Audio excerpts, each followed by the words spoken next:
through what I remember. Are there any conflicts of interest? Councillor Starr, if I can just read the electronic protocol. Yeah. Thank you. Okay, if you could do that, thank you. Thank you and good morning. I'm going to provide a very shortened review of the protocols for electronic participation in this committee meeting. The recommended view to ensure a full view of the presentation slides is the stack or side-by-side view, which can be accessed through the layout button. This meeting is being live streamed. In order to ensure that this meeting remains accessible to the public, the meeting will be recessed for 10 minutes if the live stream is interrupted or fails. Staff will work to get the live stream up and running as soon as possible, and we will keep the committee advised.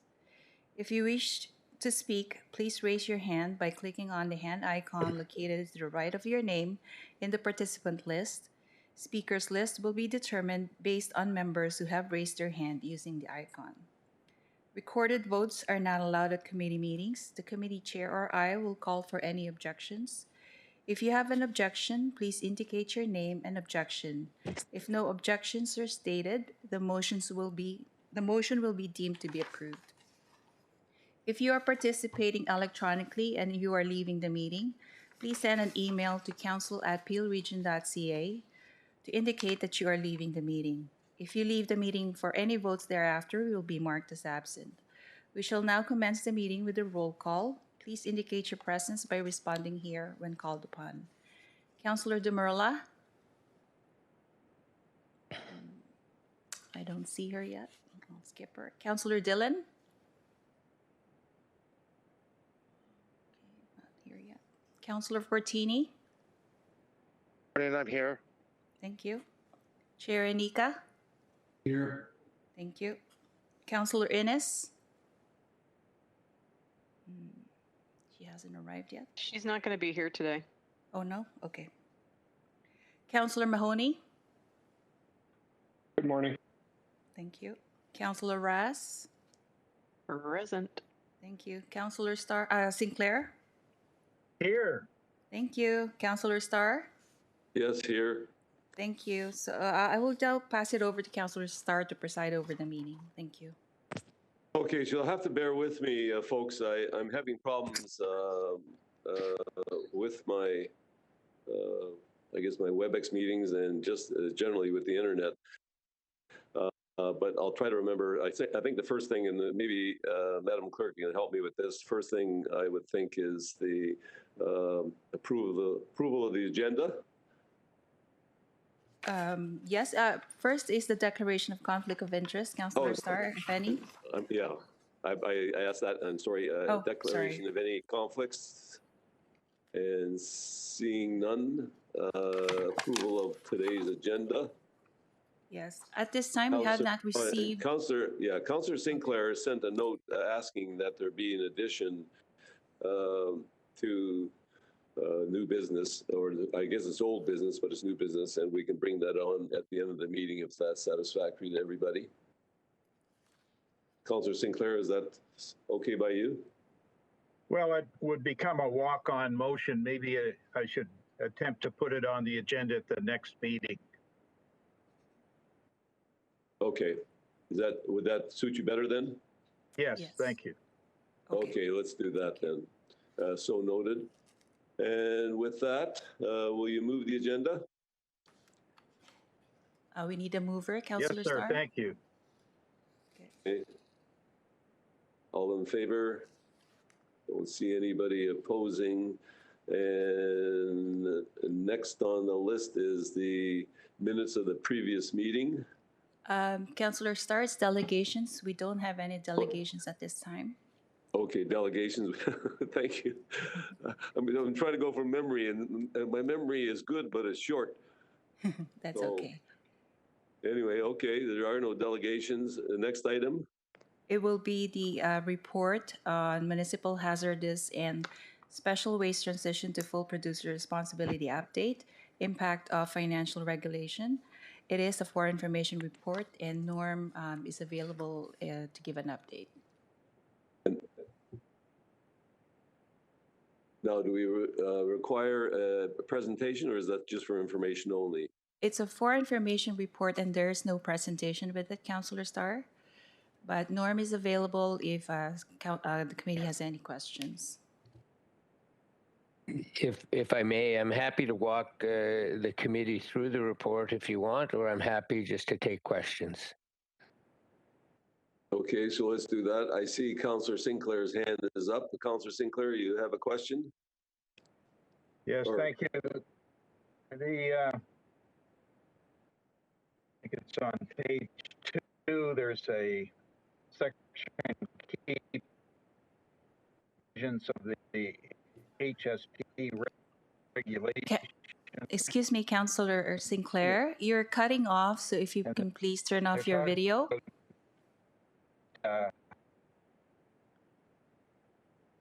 Three.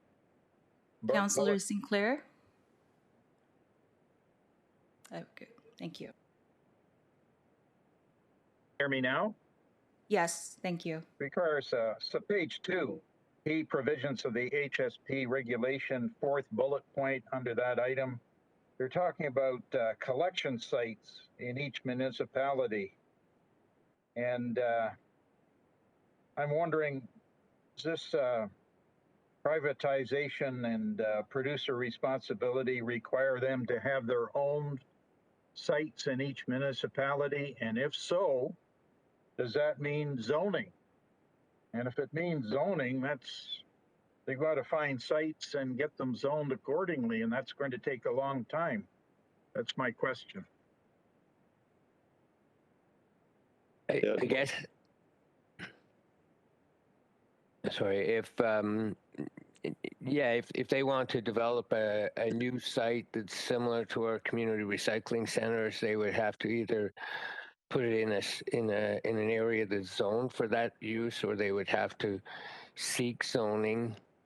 What they may do, they may use our sites. They may ask us to provide that service for them, or they may, what they've done in the past sometimes is some of their stores act as kind of return to retail sort of places. In the past, some of the hardware stores, for example, would accept paint. You could bring back paint to stores. So the way the new rules are going to work in 2023 for the rest of committee, they don't have recovery targets. They don't have to recover 75 or 80% of the hazardous and special products that they sell into the marketplace. Instead, they have accessibility targets where they will have to have a certain number of sites within each municipality. And the number of sites that they need depends on the population of the municipality and the amount of products that they sell into the municipality. So until they're all registered and we know exactly how much they sell each year into each of the 3 area municipalities, we won't know how many sites they need, but we do intend to find that out between now and 2023. And I think it's fair to say we would probably offer our sites to them as collection points if we're able to negotiate agreements, on terms that are acceptable to the region. Okay, thank you. The next question I have was on 5.1.3, and there's something about a call-in provision. And the sentence says, could pose a challenge on available storage capacity. And does that mean the region would be sitting there storing large amounts of the eligible wastes? I guess not waste, but recyclables. I guess in theory, yes, it could. We don't expect it to be, though. So the way this works for some materials, once we've collected the material, we call the producer organization to come and pick it up. That's what the call-in provision is. So we have to call them, and according to the regulation, they have up to 3 months to come and pick it up. So we have some materials where we just would not have 3 months worth of storage at our site, so we'd have to stop collecting them if they didn't pick it up. I don't think they would want that. We certainly wouldn't want that. Right now they come and pick it up fairly regularly from us, and I'm pretty sure that's where we'll end up. But we're just flagging it as a risk that's out there, the way the regulation is written. Okay, third question would be the number of sites per municipality. And Caledon is about 174 square miles with 80,000 people in it. So I could see them using a formula saying, well, we'll only have one site in Caledon. And so that means in-person delivery to those sites would be quite limited because the distances are so large. So for example, I live first line west of 10 or McLaughlin. For me to get to Bolton, that's a full 30-minute drive. I don't know how that's going to work out for us up here. Of course, 80,000 people in Brampton or Mississauga disappears into a much larger pool of people. So those are some comments. Thank you, sir. Sure, and maybe just for committee, and we don't know the number yet because we have to still find out some information from producers. But one thing about this regulation is a lot of these requirements begin in 2023. There is a 15-month transition period between now and the end of 2022 where producers have to maintain basically the same collection that's out there right now. So we don't see these concerns kind of materializing until 2023, which gives us another year to work on them and help resolve them. And obviously, if there are big concerns, we would report back to committee with those. So does that answer your questions, Councillor Sinclair? Yes, thank you, Mr. Chair. Okay, thank you. Next on the list, I see Councillor Rass. Thank you very much, Mr. Chair. Thank you for the update, Norm. I guess going through the report, it seemed like there were still a few unknowns, and you've kind of addressed them. Beyond the 2023 budget, we're not exactly sure how this will impact the budget. I think my biggest concern is that although I really hope that we get those agreements so we are able to continue to collect the hazardous materials. My greatest fear is that for some reason those don't pan out, and people will not be disposing of these hazardous waste properly. And I'm just wondering, when they go to the community recycling centers, when we work out a deal with the third parties, is there going to be an increase in costs when people have to drop off those products, or have those been decided yet? An increase in cost for the region or for residents? For residents. No, residents are not to be charged for dropping off these materials. And just on the negotiations, I mean, we're well into them now, right? We have until October 1st, so we only have a few more weeks. And although we haven't signed any agreements yet, we're pretty confident that we will have agreements. The only materials that we're still really struggling with are oil filters, oil containers, like oil-related ones. The one producer responsibility organization responsible for those is not in a mood to negotiate anything. There are two new organizations that have come up that have indicated they would take those on, so we're just meeting with them. But for all the other hazardous materials, we kind of have deals that we're prepared to sign. Do these companies have to negotiate individual contracts with each municipality they do business in? They do. That seems awfully red tape-ish, does it not? In terms of streamlining a process, you think there would have been a fairly standard contract that all municipalities could get on board with, as well as the companies? It seems like not a good use of resources for anybody. They do. The one company, the company that deals with these oil type products, they've given an agreement to all municipalities and said sign it or don't sign it. We're not accepting any amendments. One of the other companies, they're a little bit better to deal with. We're actually working with Toronto, York, and Peel. We're drafting an agreement for them to use with all municipalities. So we're streamlining it maybe a little bit better than what it was in the regulation.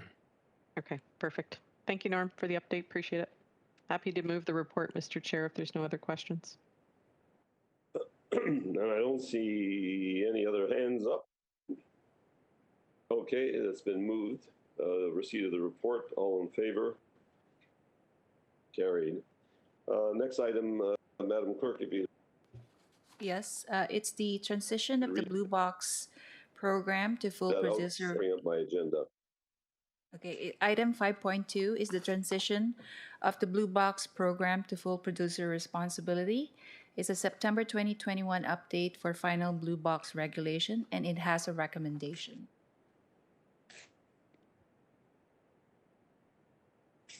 Are there any questions with respect to this item? Are there any questions from the committee or comments? Yes, please, Ian Sinclair. On Okay. 5.2.5, there's a top of the page. It says, "It's not yet clear how ineligible sources currently included in the region's collection program will be considered." And that sort of sends a red flag up to me. That does that mean that Peel has to maintain a service, although vastly reduced, to pick up items that aren't being considered? That's my question. Sure, and the regulation, and Mr. Chair, if you want, I can walk committee through this because it's quite a complex report. But the regulation lists eligible sources that producers must pick up blue box materials from, and it's quite a long list, and it includes most of the sources that Peel has asked to be on it. It includes single-family households, multi-residential buildings, schools, nonprofit and municipally run long-term care facilities and retirement homes, and some, but not all, public spaces.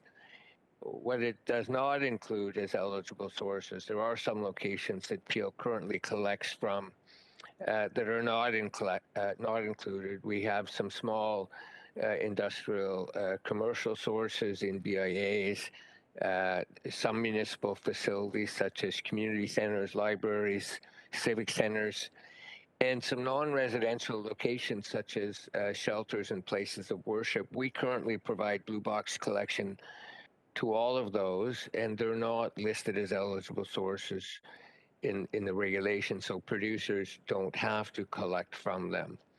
So there's a couple options for these. One is to stop collecting blue box material from them.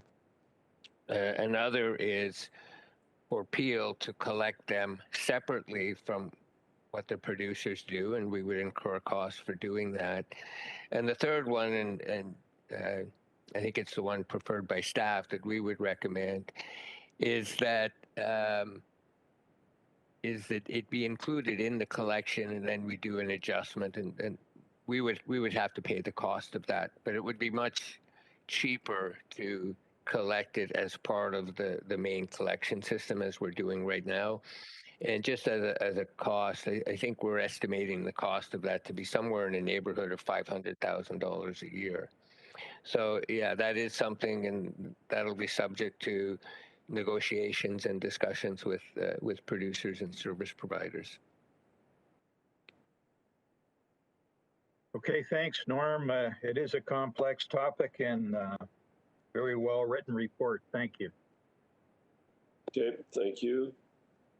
I don't see any other hands up. Mr. Chairman, can I make a comment on this report? Sure. And I know it might be out of place, but I just want to say, and as you well know, and the members well know, Peel and other municipalities, we've been asking for years to have the Blue Box program transition to full producer responsibility, right? It's the work on it has spanned multiple governments at the province, and this regulation marks kind of the successful conclusion of that effort.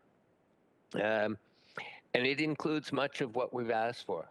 Not everything, but most of what we asked for. And that's I think a testament to the efforts of staff and counselors to advocate. So I think congratulations are in order for everybody on this. Our work is not finished, right? We now have to work with producers and service providers to make the transition happen. But this is a significant milestone, and as you'll recall from earlier reports, Peel stands to realize over $15 million a year in savings and avoided costs once this is fully transitioned. And with the current budget pressures, and of course our need to expand organics processing, that $15 million a year will be very welcome. So I just wanted to make that point. I think this is it is a complex program. It's taken years, but this is an important milestone, and I just want to say congratulations to the committee. Yeah, Norm, I think we all concur with that, and I think that's what's been driving this is the incentive to save a lot of money. And yes, it's taken a long time, and I don't know how much more or how fast that we can push this, because especially in light of our financial straits that we're going to be in over the next number of years, keep on top of it and let us know how we as a municipality can push too, especially the province. So anyway, any other comments? Councillor Mahoney, would you like to move receipt of the report? Councillor Starr, it has a recommendation if there are no objections. Oh, I'm sorry. That's right. A recommendation. No objections? All those in favor? Carried. Okay, the next item. It's item 5.3, Councillor Starr, is the organic processing update. It's a for information report. That's something we are getting regularly. And are there any questions or comments on the organics program? Ron Nando here. Nando, go ahead. Thank you. Yeah, I'm glad we're updating. The only point that I would make is I don't know that there's a definitive timeline attached to when we want to hear back from staff. I know there are some sensitivities around it. I would just mention Mayor Brown brought it up at council, and I think we've had proponents in the industry saying, if you're looking for providers of this service, we might be able to deal with it.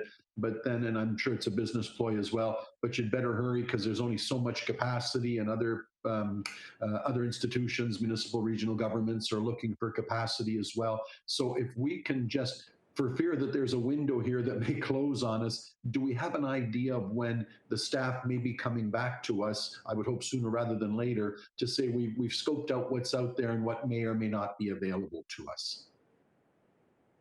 Certainly. I mean, our hope is to get something back to committee this fall. We're still working on winding up the AD procurement process. That's not quite finished yet. So we really want to get that wound up before we start doing new stuff. But we are starting to work on the work plan that's kind of described in this report very briefly. We'll scope out what capacity is out there and what options are available. We're watching the York RFP very closely to see how that turns out, if it gives good prices or not. And yeah, our hope is to bring something back later this fall. Okay, thank you. Yeah, and I concur with the chair, because already there's been, I understand some correspondence came in this week, Healy. I'm not sure exactly what it was, but I just heard that there's people interested in helping, and I use that word with quotation mark, helping us out. So I'm not sure how we're going to summarize all of that or how we work on that, but I would think that anything that maybe is pertinent should be brought forward to the Waste Committee so that we at least are apprised of it. And I know you'll do that. So Okay, any other questions on the organics update, or is there anything else between Norm and Keely that you'd like to bring up? I think it was pretty straightforward. I think, and I think it's since we took so long the first time around, I think time is of the essence, and we should just keep this, this train moving. And I just don't think there should be time for, well, let's take another year or two to look at it, whatever. I think there's enough proponents out there. There's folks that have already looked at what we're doing. And I think I mentioned to yourself, Keely, there's a couple of people from the States that called. I'm not sure if they've got a hold of you, but I think there's interest. So as the chair said, let's keep on going with it and go from there. Okay. No other further questions? Councillor Sinclair, would you like to move the report? Yes, sir. Thank you. Okay, all in favor? That's carried. And the fourth item, which you brought on earlier, you'll bring that forward to a future meeting then, so we won't be discussing that today then. Yes. Okay. Any new business? Seeing none, Madam Clerk, what's the last line or two? Yes, Adjournment? so we don't have any communication items, no in-camera items. So the next meeting of the committee will be on October 7th, and we can move for adjournment if there are no other items for today's meeting. Great. Okay. Sorry, Mr. Chair. I'm sorry, it's 14. I couldn't get on. Can I ask a question about the garbage bins? Or Yeah, that's a new business inquiry. Sure. Yeah, thank you. I got it late. Yeah, so Norm, I don't know if it's through you or someone else. I'm having a lot of people complaining for the bins, to get the bins. I know, like, they have to go online, they got to register. Some people don't have computers. I don't know if we have a phone, because I know there's one of my residents around the corner. She wanted to change the bin from a small one to a bigger one, and it took forever. Like, she couldn't get on for some reason. So I don't know how. So I just give her mine to exchange that. Do we have a line that they could actually go on? Because I know so you have to go on the computer for some reason. And I don't know the number off the top of my head, but there should be a telephone number. I can get that to you Okay. sometime after the meeting. Okay. And of course there is an online opportunity to go online and request a change too. But I'll get that to you. Thank you so much. Thank you, Mr. Chair. Okay, thank you, Councillor. Any other further inquiries or comments? Seeing none, Councillor Fortini, will you move adjournment? Well, and thank you very much for putting up with this. I promise I'll have this problem fixed up by next meeting. I don't know what's going on, but like I say, I had a IT problem. I had to go in yesterday and get some things corrected. So anyway, all in favor of adjournment, and have a good weekend. Thank you. Thank you. good everyone. Thank you.